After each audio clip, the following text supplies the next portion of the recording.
Warning: this episode contains graphic details of violence towards young children.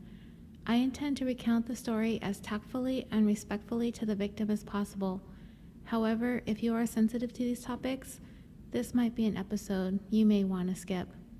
Listener discretion is advised. The grieving process. How do human beings do it? How are we supposed to do it? I suppose we've all watched and listened to enough true crime that it's been seared into our brains that there is no right or wrong way to grieve. We catch ourselves judging how we see people grieve and are told time and time again that everybody grieves differently. And a certain Florida mom comes to mind when I think of questionable grieving practices. When her almost 3-year-old darling little baby girl supposedly went missing, and mom was out grieving at the club, grieving at the bar, grieving at the tattoo parlor, grieving at the wet t-shirt contest, grieving at the fake job. You all know who I'm talking about, right? Everyone grieves differently, right? Well, as much as we like to wag our fingers at you-know-who about living it up at the club while knowing her daughter is dead, it is true that the grieving process is a highly individual experience, and there is no set standard when it comes to grief. But if your kid dies and you're out partying and clubbing that weekend, I'm going to judge you. Anyway, how each of us grieves depends on a number of factors that need to be taken into consideration. Things such as your individual personality traits, the style in which you cope, your life experiences, your faith, and how significant the loss is to you. Inevitably, the process does take time, as the healing process is gradual and it's not something that can be forced or hurried. We haven't assigned a timetable for grieving. For some, it may take a few weeks or a few months to begin to feel better over a loss. For others, the process may take years. Is it possible to never begin to feel better after suffering the loss of a loved one? Can a person be trapped in a bottomless chasm of sadness and grief for the rest of their lives? Some things in life aren't meant to be grieved. Some things aren't meant to happen. Those things don't even have a definition in our language. For example, when a husband loses a wife, he's a widow. When a wife loses a husband, she's a widower. When a child loses his or her parents, he or she is an orphan. But what is it we call a parent who loses a child? We don't. We don't have a word for that, and the reason is, it's not the natural order of things. Thus, a label has never really been assigned to it. Unfortunately for us, this nameless thing does happen. Parents grieving the loss of their children for one reason or another. I'm going to introduce you to a mom whose child was taken from her much, much too soon. In this episode of California Dreaming, the tale of superheroes and sunflowers. In the United States, there are 4 leading causes of death in children under the age of 10: unintentional injuries or accidents, congenital anomalies or birth defects, malignant neoplasms or some type of cancer, and homicide. And if the child is under the age of 4, homicide bumps up one ahead of cancer, making it the 3rd leading cause of death in children ages 1 through 4. Homicide of a child. I can hardly think of a more despicable crime. How does this happen? How are our children more likely to die by the hands of another human being than by cancer or heart disease or respiratory distress? Most children who are victims of homicide are killed by their parents. However, there are several other circumstances which result in the death of a child. They may be killed because of maltreatment in a caregiving situation. Some are killed by other children. Some are killed in multiple victim family homicide situations. Some are killed by complete strangers. And then there are those who are abducted and subsequently killed, And that's what's part of today's focus of this episode: the abduction, assault, and murder of a 5-year-old girl. The other part of the story is going to be about this little girl's mom and her call to action following the death of her child. As difficult as this may be for you and for me to get through, it's a story that not only needs to be told, it's a story that needs to never be forgotten. This is the kind of story that's going to make you keep your children close to you. The kind of story that reminds you to never take your eyes off your children, not even for a second. The kind of story that's going to get you hugging your babies a little tighter tonight. When we are done, however, we're going to have the chance to get to know how to do what you and I might think is impossible. To rise up from the grief, taking the worst possible thing that you could ever imagine happening to you in your life, and somehow, some way, picking yourself up from that lowest point, a place you could not even envision happening to you in your worst nightmares, and decide that this thing is not going to end you. You are going to take this nightmare and use it as your personal call to action, to devote your life to making sure your child's life wasn't stolen from this world in vain. You are going to make it your mission to make sure you do everything in your power to try and make sure this never happens to any child ever again. I want to tell you about Erin Runnion. She is a remarkable woman. She is this woman on a mission that began 15 years ago on July 15, 2002. Her mission is simple, yet essential as to how and why this became a central goal that Erin has dedicated her life to ensure that every child is educated about personal safety, to working towards heightening awareness about potential dangers and ways to resist and/or escape inappropriate behaviors and violence. To understand how and why Erin embarked upon this mission in life is to understand what happened to her daughter, Samantha. It's hard for me to even know where to start when it comes to telling you about Samantha. I didn't know her, I only know of her, and how her story hit hard in 2002 when I was the mom of a 3-year-old daughter living just a little more than 6 miles away from where Samantha lived when all of this happened. I'm not even going to attempt to put into words how enchanting Samantha's photographs that I saw in the news were. That smile, those big eyes, and her curly hair. When you see her, the image is guaranteed to be burned into your memory forever. Samantha Bree Runnion was born July 26, 1996 in Boston, Massachusetts, to parents Erin Runnion and Derek Jackson. By 2002, they were residents of Stanton, California, located on the western side of Orange County. Samantha loved creating artwork. She loved to draw. In one of her drawings, there is a little girl and a dog standing by a house that has a heart-shaped window.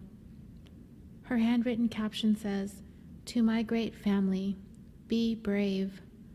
I love my family a lot more than anybody in the whole world, and I thank everything you give me. A lot of people like me." She was very artistic and so very talented. She loved dancing. She wanted to be a dancer. She was a little girl that had a whole lot of talent. So much potential already blossoming in the 5-year-old. She loved princesses, but she also loved superheroes, and she especially loved sunflowers. Those were her favorites. In these short 5, almost 6 years, these would be the only favorite things Samantha would ever come to know. She would never see the age of 6. 11 more days and she would have, but it was not to be. It's heartbreaking to know that the world would never be blessed with the chance to have Samantha in it. or to know who she would become in life, beyond when we first heard her name, that summer day back in the July of 2002, when her photo flashed across our television screens, and we all came to learn of her, to know her, to hear her name, and to see who she was, and we vigilantly kept our eyes on the news to see what was to happen. On Monday, July 15, 2002, at approximately 7 p.m., Samantha was in her front yard playing a board game with a friend, Sarah Ahn, when they saw a green car pass by. A few minutes later, the green car turned around and came back. A stranger got out of the car and asked the girls if they had seen his lost puppy. Sarah shied away from the man asking questions, but Samantha, likely eager to want to help as children sometimes are, talked to him. She was an animal lover. She even had a cat of her own. So naturally she was interested in what the stranger was saying. She asked him how big his dog was, but he never answered. Instead, he grabbed Samantha, and as he was forcing her into his car, she screamed to Sarah to help her, to tell her grandma, kicking and screaming, struggling to get away from him. The man drove away, taking Samantha with him. Sarah immediately alerted Samantha's mother as to what had just happened. Despite the fact that Sarah was very young, she was able to give exceptional details as to the kidnapper's appearance, as well as the car he was driving, a green car with an H on it. Even adults have difficulties recounting such details under these types of alarming, distressing events, but Sarah did just that. She did it for her friend. Her friend she witnessed get snatched up and stolen from her that day. Her recall would play an important role in some years to come when it came time to seek justice for Samantha. Orange County's top cop, former Sheriff Mike Corona, hit the ground running as soon as the news hit that Samantha had been abducted. He made the media rounds, including an appearance on CNN's Larry King Live, in an effort to bring attention to Samantha's kidnapping. He offered up a reward of $50,000 for information regarding her disappearance. He was determined to bring her home to her family before her 6th birthday, which was 10 days away, on July 26th. He went on to say that authorities were doing everything in their power to bring her home to her mother, and he guaranteed it. He pleaded for the public's help in helping to find Samantha and to help identify her abductor. He wanted any potential witnesses to come forward. He wanted all leads to be phoned in. He wanted any possible vehicles matching Sarah's description to be made known to law enforcement. Time, of course, was of the essence. He made his plea for information, and he wanted it as soon as possible. More than 150 sheriff's deputies and 30 FBI agents were on the case. A nationwide alert was issued, as well as the authorities at the U.S.-Mexico border were also alerted because of the proximity to the international border. The best information early in the case came from Samantha's 6-year-old playmate and best friend who witnessed the abduction, Sarah. She was able to give a very detailed description of the man who took Samantha, including all those details about his car. Based on what Sarah was able to recall about the man's appearance, authorities were able to make a composite sketch of the abductor. Police were also immediately on the lookout for the green car with the letter H and chrome wheels. They were looking for a Hispanic man between the ages of 25 and 40, with a mustache and slicked back black hair. When she was grabbed, Samantha made quite the commotion with her screams for help, so much so that neighbors from a distance away were alerted to the disturbance and were also witnesses to the little girl being forced into a green car. Police immediately conducted a search of the neighborhood, utilizing helicopters and bloodhounds, but nothing was found. The man in the green car had vanished, along with Samantha. The investigation also encompassed the canvassing of local nearby businesses for any surveillance cameras and equipment that might have captured any images of the car, or any other kind of useful information. Law enforcement also checked through the databases of probation and parole records for the area, as well as the state's sex offender registry for suspects that might be residing nearby, but also this was all to no avail. No subjects drew any red flags. Law enforcement also contacted Samantha's father, who lived out of state at the time. Everyone needed to be talked to about this.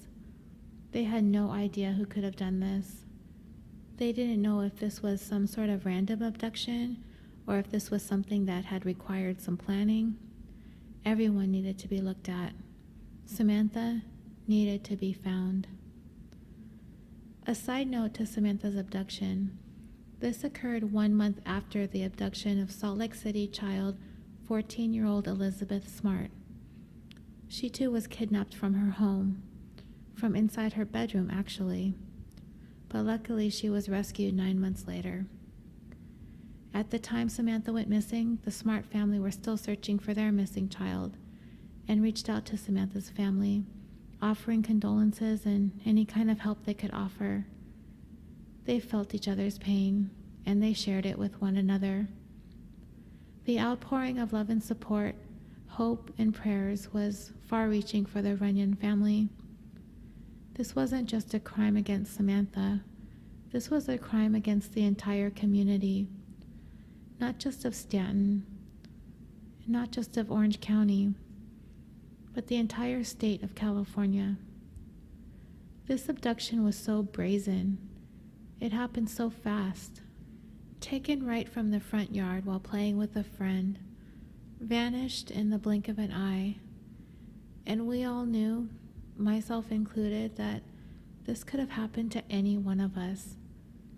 The entire community was ready to step up and do anything and everything humanly possible to find Samantha and bring her home. But it was not to be. The following day, Tuesday, July 16th, a 911 call came in around 3:15 p.m. from a very shaken and distressed man.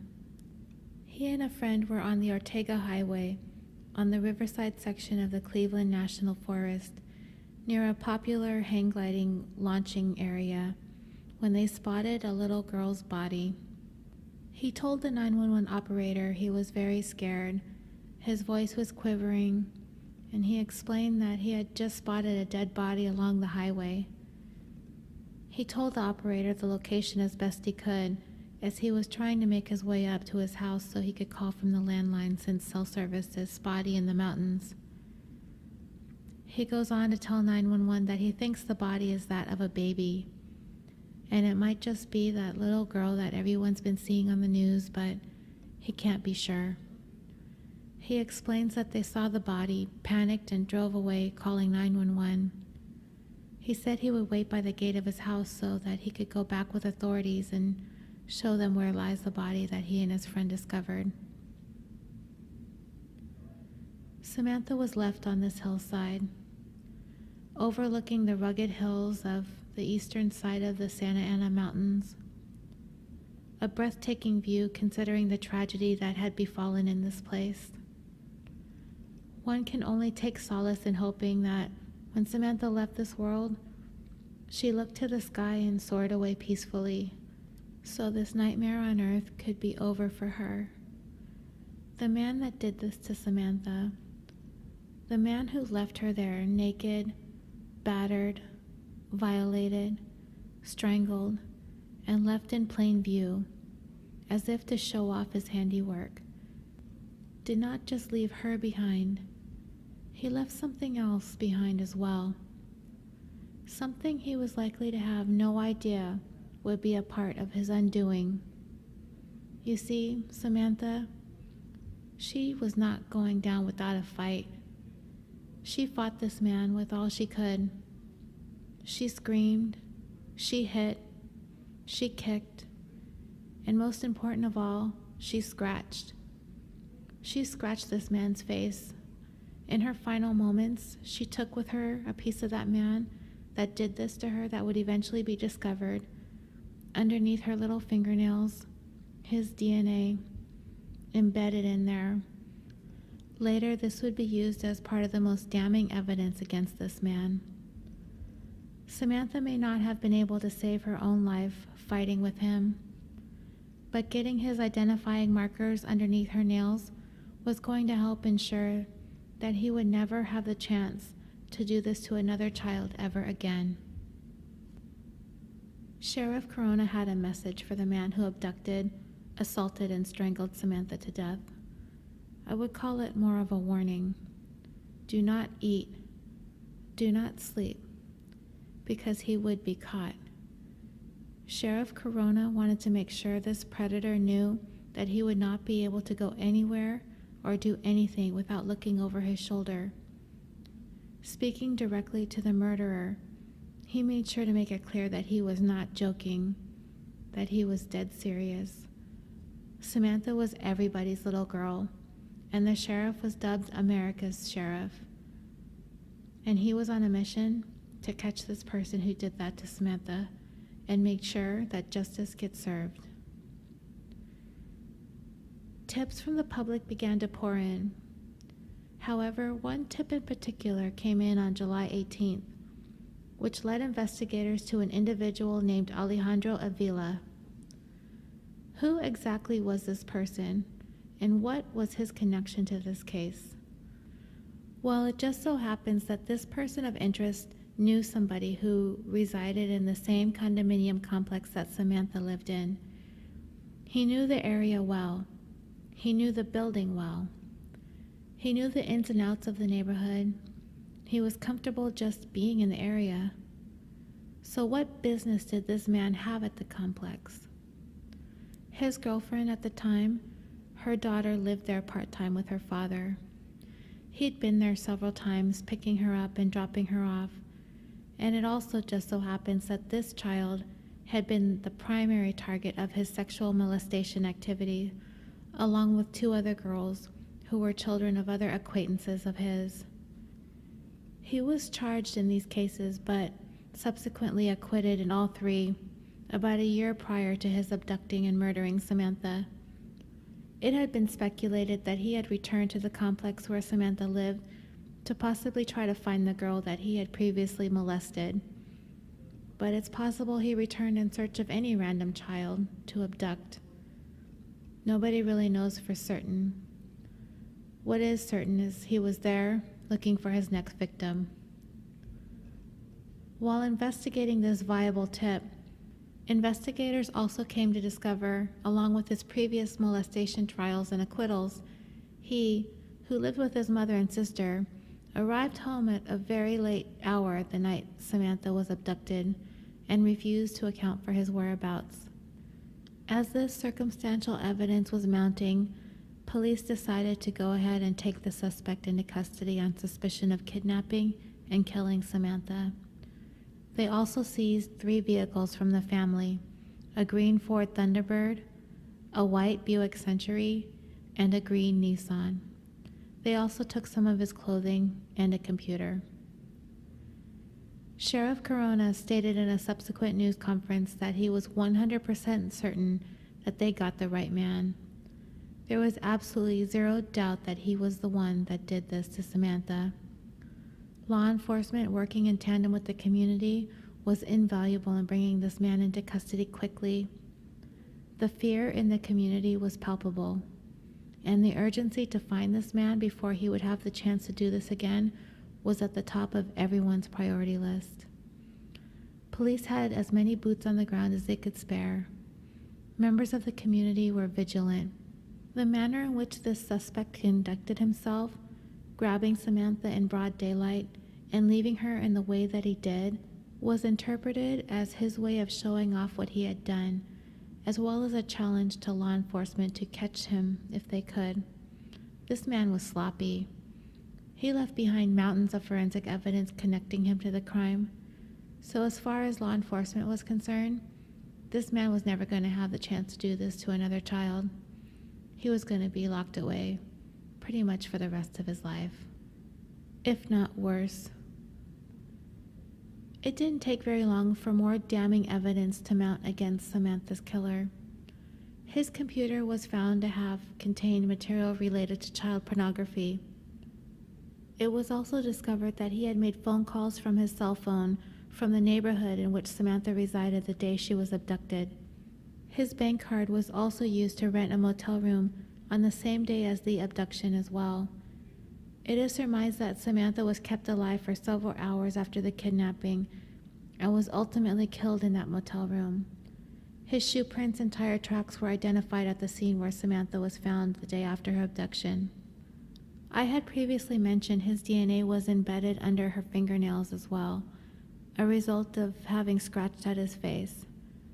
Well, his DNA was also discovered on her body, further linking him to the crime. There was DNA in one other place.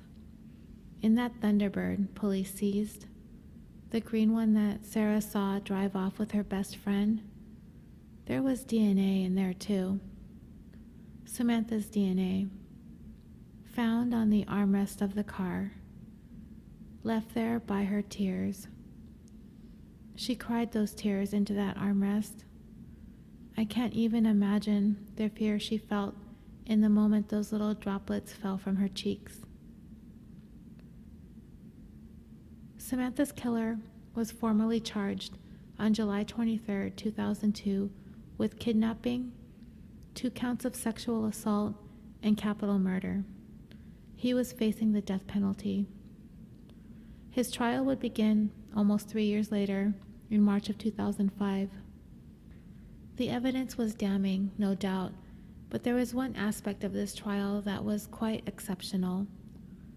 The group of young girls who would come to court and face this man charged with killing Samantha. Sarah Ann, 9 years old by the time of the trial, and the 3 girls the defendant had previously been charged with molesting were also called to testify. I was a bit surprised to find out that these girls' testimony was allowed in Samantha's trial, as we've heard so many times before about testimony that might prejudice a jury is often not allowed. Things such as previous convictions or similar crimes in the past unrelated to the case at hand. However, these girls' testimony was deemed admissible by the judge, and the jury would hear their stories of what this defendant had done to them. Certainly powerful testimony in favor of the prosecution. To be fair, the judge let it be known that the defendant was acquitted of these charges, but charged and tried nonetheless. And Sarah Ann, Samantha's best friend. Little Sarah would take the stand and testify for her friend. How incredible of a moment in court was that. When the then 9-year-old Sarah took the witness stand after the lunch break that day and readied herself to tell this court what she remembered about the day her friend was abducted. There was no fear in Sarah when she spoke to the court. She was there to be strong for her friend. She knew she needed to do this for her. So, clutching a teddy bear, she told the jury that the man who grabbed Samantha drove past them once before turning around and coming back. She said he got out of the car and asked if they had seen a little puppy. That's when he grabbed her friend and forced her into his car. She said he throwed her in the car, and I think she said something like help or something like that. And then she was in the car and she just looked at me. There were audible gasps coming from the jurors when Sarah made this statement. The defense attorney tried to point out some of the discrepancies of Sarah's statements to the police officers, some of which included that the defendant wasn't wearing glasses when he actually was, and that he had an H on his car when it didn't. During the questioning about her discrepancies, all Sarah said was she was telling the police the truth. I don't think the defense attorney was gaining much ground in poking holes in the testimony of this 9-year-old. The prosecutor hit back, stating that it didn't matter if she saw a red Cadillac and not a green car with an H. Samantha's DNA was in the car. After 9 hours of deliberations, the jury convicted the defendant on all charges. In a separate phase of the trial, he was ultimately sentenced to death. He is currently on death row in San Quentin State Prison. It's worth mentioning that this man never took responsibility for Samantha's murder. He never admitted to what he had done, and to this day, he continues to deny that he had anything to do with her death. This remains one of the most frustrating aspects of this whole ordeal for Samantha's mom. For him to have never been able to look at her and admit what he had done and at least try to apologize. At the reading of the verdict, Samantha's mom, seated in the front row, wept. Some of the jurors wept as well. Many of us who lived this story in real time as it was happening shed tears for Samantha. We felt the fear with the random nature of the abduction. We felt that Samantha could have been our child playing outside on any given summer evening. We felt the anxiety in those hours following the abduction, hoping and praying she would be found safe. We felt the tremendous sadness and grief when she wasn't found safe. We felt the anger and disgust when we saw the face of the man who did this atrocity flash across our television screens 5 days later.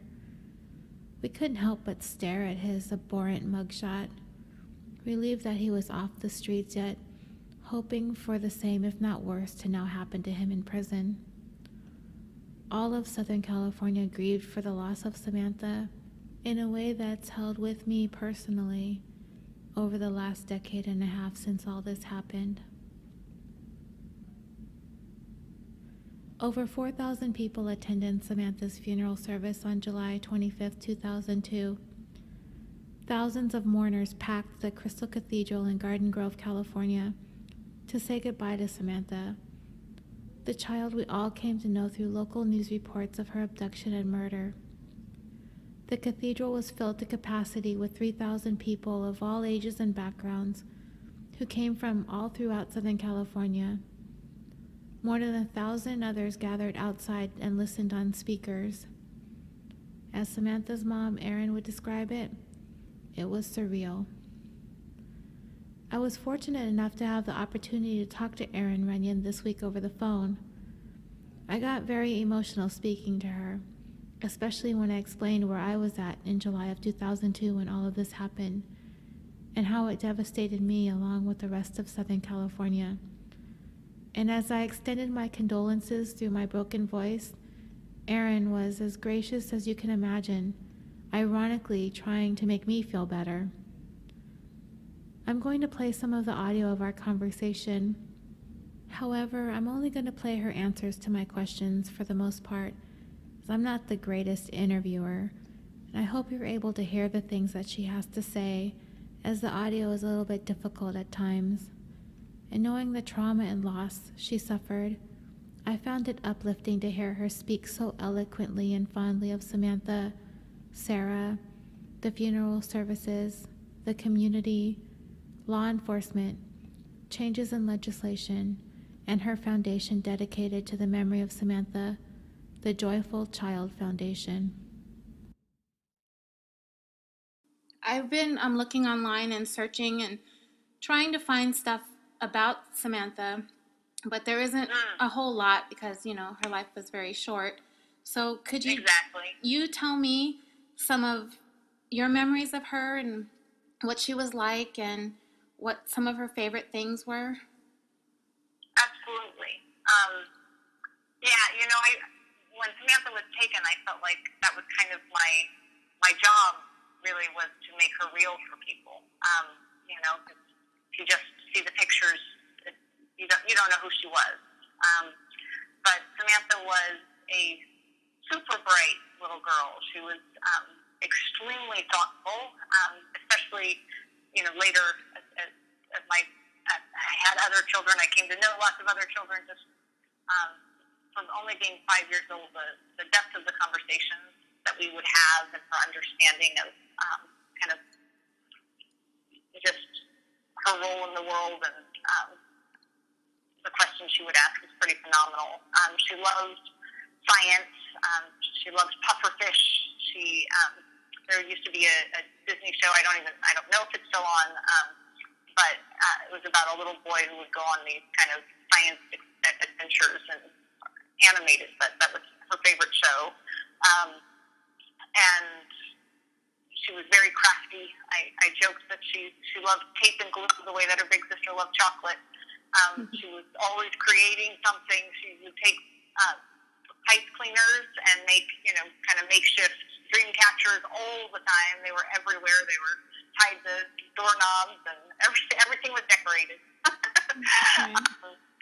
And she was only 5, so she was just a sweet little girl. She loved to sing and dance, and she was really athletic as well. She was super fast. I remember telling the very first reporters the day after she was taken that I felt like if anybody could get away or get out of a situation like this, I think it's her, because she was so smart and so quick. So I guess another fun thing about her, so we were a blended family. My husband had 2 children, and when we blended families, Samantha became the middle child, but she was my only biological child at the time. And she really adopted her baby brother, was only 10 months younger than her, and so one of the sweetest things about her was how protective she was of him. Other kids were giving him a hard time. She would run over. If he was afraid to climb on the jungle gym, she'd cheer him on. If he was in trouble, she'd run over and put her arm around him to give him some support, and she'd just glare at me, make sure I wasn't too hard on him. She really did have this kind of very courageous and independent spirit about her. She fought him. She fought the man who took her, and he was a big guy at the time, 4 times her size, and she scratched him till he bled. And that helped convict him. Thank goodness. Mm-hmm. Absolutely. So is that how you guys came to move to Orange County after you remarried? No, I came to Orange County after I left Massachusetts, and then I moved in with my grandmother and my mom. With Samantha at the time was only 10 months old, and we were taking care of my grandmother. She was on hospice care, and after she passed, we moved back to Orange County. So I had been in Orange County my senior year before college. My senior year of high school, I was in Orange County, and then moved away for college, and then basically came back after. Oh, okay. And yeah, so I moved back here, and then met my husband, and we quickly fell in love, and we were engaged and looking to really get our financial issues in order so that we could buy a house and everything before moving forward. But we got married shortly after Samantha's abduction. Okay. So you're a native of Southern California? I am. Yes. I was born at UCLA Hospital. I grew up in Thousand Oaks. My grandfather actually started the first Conejo Valley newspaper for the Conejo Valley in Thousand Oaks. Oh, cool. And then, when I was about 9, we moved to Hollywood and kind of just slowly moved our way south. Yeah. So by the time I was in high school, I was in Orange County. And because I kind of joked that I was. Okay. Sorry, go ahead. I was going to say, because online it says that Samantha's from Massachusetts. Yes, she was born in Massachusetts. Right. Okay. But we moved to. She was 2 years old when we moved back to California. Okay, got it. Yeah. There's one question. And did you have a chance to look over the questions that I emailed? Yes, I did. Okay, there was one that I left off, and I'm hoping you're okay if I ask about it. The girl Of course. that Samantha was with, Sarah, do you still talk to her? I haven't talked to her in a while, but yes, I do talk to her. She's doing very well. She's in college now. And on July 26th, Samantha would be turning 21 years old. So it's kind of crazy. But, when Sarah was in high school, she actually participated in our Brave volunteer training and volunteered with a few workshops. And we did one at her elementary school, which was really special for her. She's an amazing young woman. Right, yeah. I am not surprised, but she is an amazing young woman. Right. From what I've seen, reading what happened in court and her testimony, I was just completely blown away. Just amazed. Yeah. I can't imagine what that was like for her. Right? Yeah, absolutely incredible. I'm literally writing a memoir right now, and just today I was writing about the trial experience, and I was writing about how amazing it was to see this little girl who, she was 6 years old when Samantha was taken, but she was 9 years old, in the witness stand having to talk about what happened to her best friend. And her strength was incredible. Like, she had no hesitation. She was confident. She was clear. You had no doubt that she remembered every single moment in vivid detail. And at the same time, as she was talking, there was no fear. You could tell there's a combination of sadness and anger, but she was going to do what she needed to do for her friend. And yeah, she's pretty special. That's kind of the impression I got from reading the transcripts of her testimony, that she needed to do this for her friend, and she needed to get justice for her friend, and nothing, even though she was that young, and the prosecutor seemed to kind of, not the prosecutor, the defense attorney seemed to kind of try to put in that she had some discrepancies in her stories here and there. It was like she was unshaken. Right. Totally. Yep. He did not get anywhere with that. Yeah. I'm pretty sure that didn't go over well. I can imagine the jury must have been just in tears. Yeah. She was. Okay. She was a very smart little girl, so she's doing really well. Yeah. Good. So the law enforcement in Orange County, they really kind of hit the ground running as soon as word got out that Samantha had been abducted. That's what our perception was in the media, that they were just no holds barred, let's go get this guy. Was that an accurate depiction of your experience with law enforcement? Because the reason I'm asking, because a lot of times a lot of children get the same sort of attention to their case. You're right. You are absolutely right. And in all of the years, and I've come to know a lot of surviving parents of horrible crimes like this, I have never met a victim of crime who was treated as well as we were. From truly throughout the entire ordeal, from the very night that she was taken all the way through the criminal justice process, we were treated exceptionally well. And there's no rhyme or reason for it, really.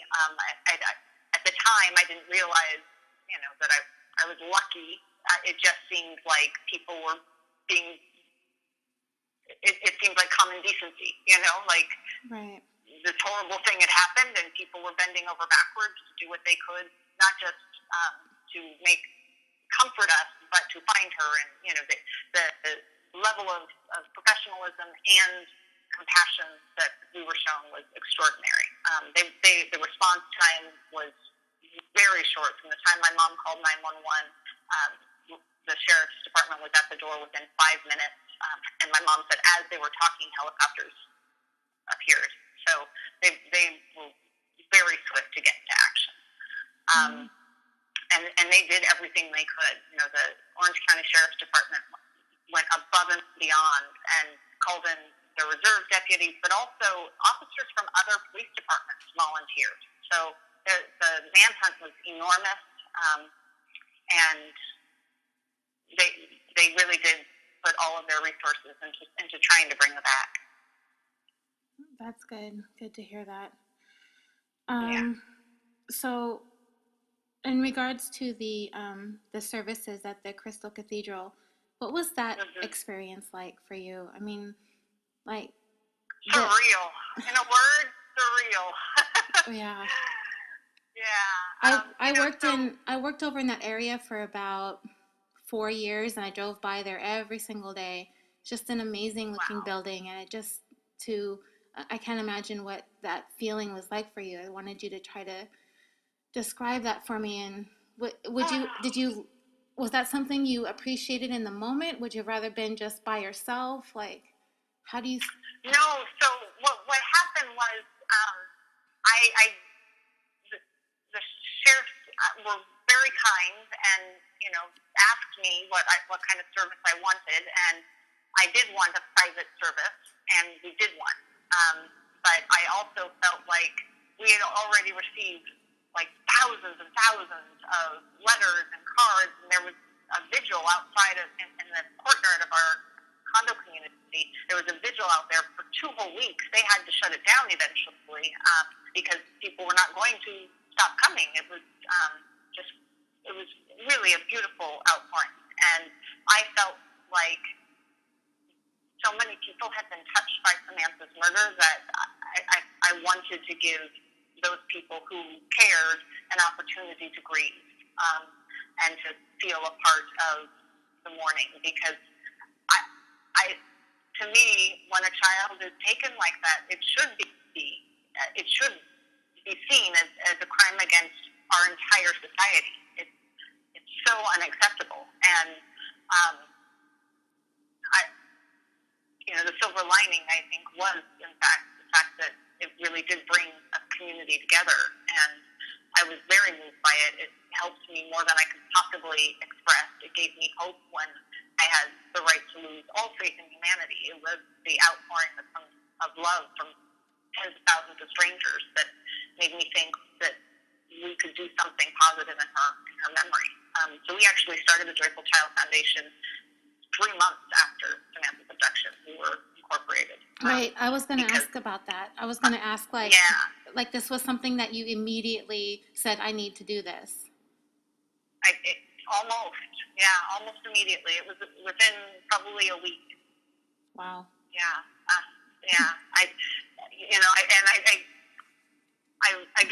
I really owe it to the people who shared their hearts with us, because that's why I felt like we had a chance. I was only 27 years old, and I felt like I might just be young enough to be able to make an impact in this lifetime that honors Samantha and all of our child victims. And I called it the Joyful Child Foundation because, to me, that's what we're protecting. Right. We're protecting the right of every child to be joyful. This is what you do then. Your life was not on this trajectory when this happened. What were you planning on doing? No, I was the location accountant at Airbnb. So originally it was ARCO in Southern California, but BP had just bought the company when I started there. And I was an accountant. I billed jet fuel for the airport for BP. Yeah. Wow. No, it was a very different life. Yeah. So tell me more about, can you tell me more about the Joyful Child Foundation? Like what you guys do. Describe everything that you do for me. Well, we have what we call the BRAVE program. So the Joyful Child, part of the notion is that we want to do everything we can to protect the joy of every child. And the way that I approach that is kind of threefold, and I learned this from law enforcement. I remember learning that in law enforcement there's a crime triangle, and they say that in order for a crime to take place, all 3 legs of the triangle have to be there. You have to have the opportunity, the victim, and the perpetrator. And if one of those things doesn't happen, you don't have a crime. And so that's our approach to preventing these crimes, is to eliminate the opportunity by educating parents about what they can do to better protect their children, particularly from predatory crimes, so recognizing potentially problematic behavior, and how to intervene, and how to talk with your children without scaring them, how to teach them and empower them to be safe instead of lecturing them, if you will, or just giving them rules.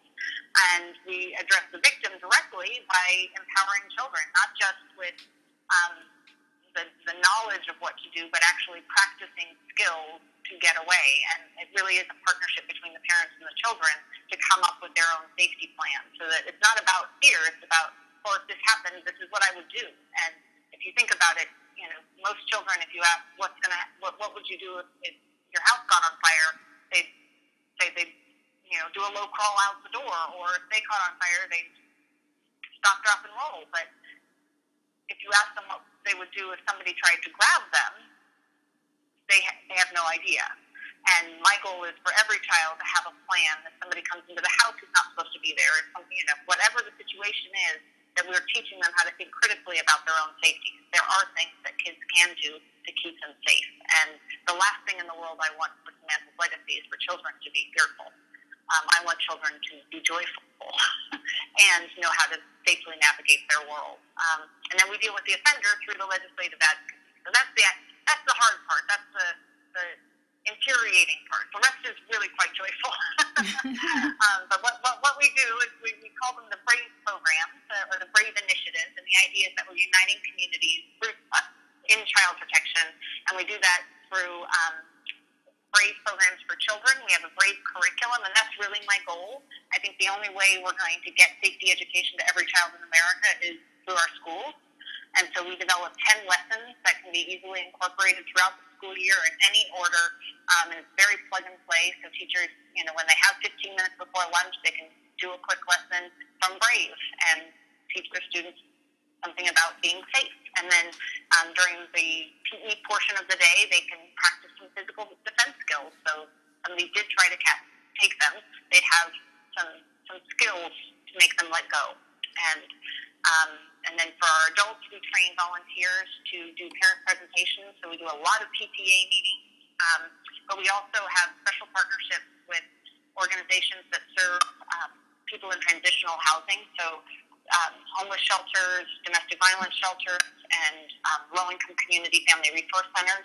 And we have volunteers who go in there and do our parent education as well as kind of a BRAVE workshop, so a shorter version of the curriculum, just so that we can give those kids who are undoubtedly exposed to more than your typical child.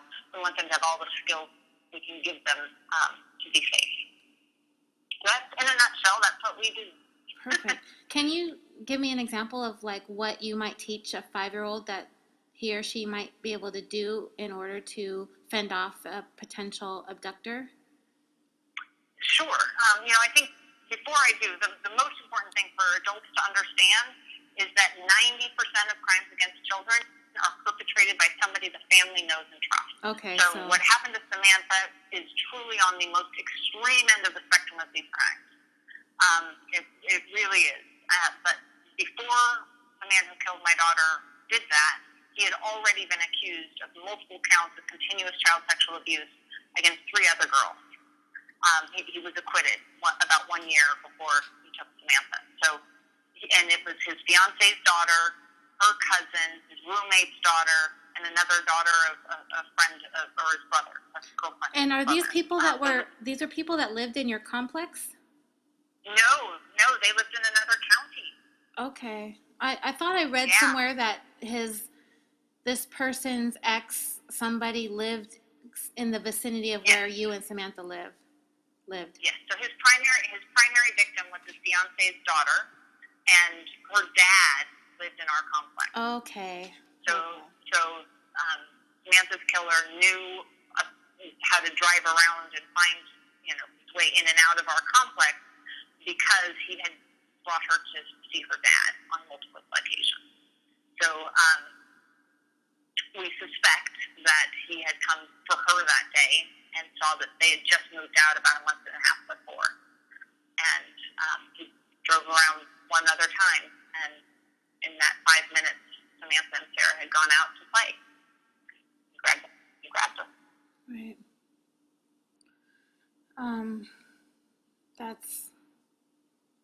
I can't even wrap my head around that. Okay. Right? Okay. Neither. I want to go back to the foundation for a minute, and the laws in California. Has there been any changes in legislation that have been enacted or affected by Samantha's abduction and subsequent murder? Well, 3 days after Samantha's murder, the governor of California at the time, that was Gray Davis, he actually called me and offered his condolences and told me that in that moment he was signing the Amber Alert into emergency effect. It had already been passed by the state assembly, but he had not yet signed the bill.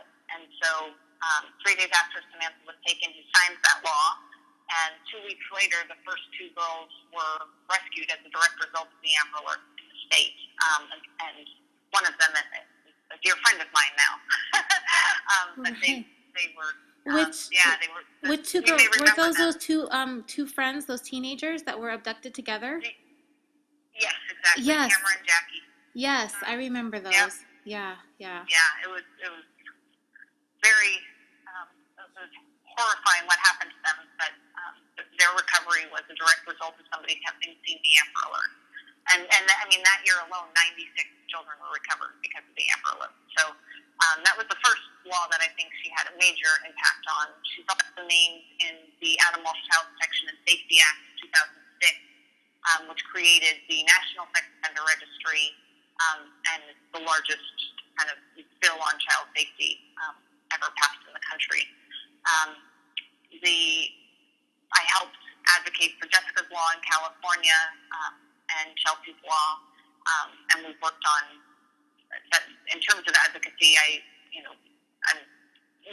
fairly active. I was just up in Sacramento last week opposing Senate Bill 421, which is designed to re-tier the sex offender registry in California, and I'm very upset about it because it goes too far. There is a need to create a tiered registry so that people who commit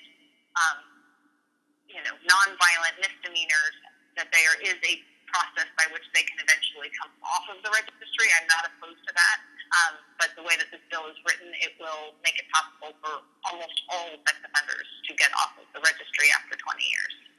And just immediately, 55,000 offenders will be eligible to be removed. And I think that is contrary to what the public wants and contrary to public safety. Right, and what would be the point? Save money? The argument in favor of it is that there are people on the registry who committed their crimes over 30 years ago, and that they were, nonviolent crimes. Maybe they were, one of the things that Senator Weiner was saying, who wrote the bill, was explaining that, there's a large gay population in his constituency, and many of them, in their youth, when it was so uncomfortable and not socially acceptable, they would get arrested for, having sex in public places because they couldn't go anywhere else as a gay couple. And so part of his motivation is to make it so that all those people are removed. And I am not opposed to that, but the issue is that in the process of removing them, the bill is worded so broadly that it also removes lots of people who are actually potentially dangerous offenders. So they talk about there's 3 tiers, and the second tier is serious and violent offenders. And this bill allows all of them to apply to be removed from both the public registry and law enforcement's registry after 20 years. Right. So, in that vein, we passed Megan's Law for a reason. Right. I think most people believe they have a right to know if there's a sex offender who's next door, or wants to take their daughter on a date, or them on a date, or tutor them, whatever. We like having a public registry. Right. So, in that same vein, I mean, for the person that did this to Samantha, would it have made any kind of difference if he had been, say, convicted and on a registry? Do you think that there would have been something that would have stopped him or inhibited him from continuing on? Well, had he been convicted, he would have been in jail. Samantha would be alive. There's no question. So whether or not the way the registry would have impacted him after that, child molestation generally does not get a whole lot of jail time, so the registry does serve as kind of a continual punishment, but that's not the point of it. The point of it is really about the public having a right to know if somebody has prior offenses. So I think the important thing to understand is that when we talk about risk assessments of sex offenders, if Samantha's killer had been convicted, when he got released, he would have been considered, according to the static 99R, as they refer to it. If he had answered those questions, it's just an easy, the offender just fills it out, just answers those questions. So you have to trust that they're telling the truth, which in and of itself I have a huge problem with. Right. But knowing what I know about him, had he filled that questionnaire out, he would have been considered a low-risk offender. Right.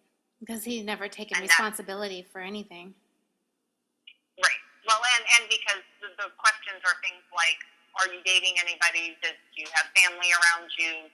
They want to know if you have the supports in place to foster you out of criminal behavior. But unfortunately, sex offending is not typical criminal behavior. It's for most, or at least many offenders, it is a compulsion. They feel driven to do these things. It's not, because they're in a gang or something.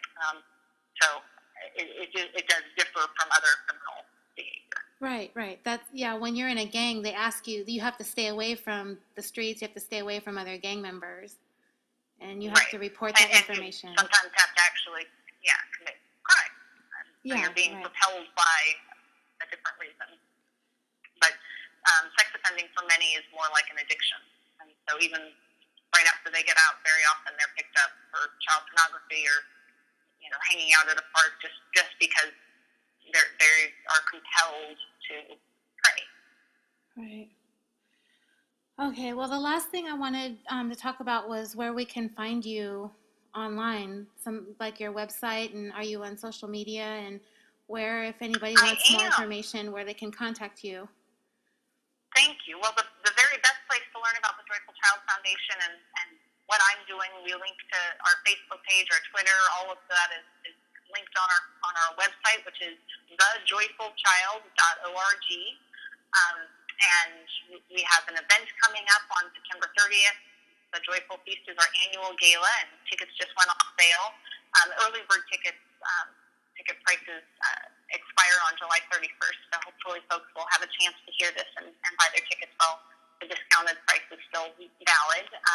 But we're also planning our very first Brave Race for January 20th, 2018. So I'm super excited about doing a 5K and getting our families out there. There's going to be a 1K fun run for the children as well. So that should be a really fun event. I'm also going to start a blog, so that'll be linked off of our website. But you can look at our calendar and see upcoming programs and register for them directly from our website, thejoyfulchild.org. I'd like to thank you all for listening to this episode of California Dreaming. I'd also like to extend my deepest gratitude to Erin Runnion for taking the time to speak with me this week about her daughter and the Joyful Child Foundation. If you would like to read more about Samantha or the foundation, please visit their website at www.thejoyfulchild.org.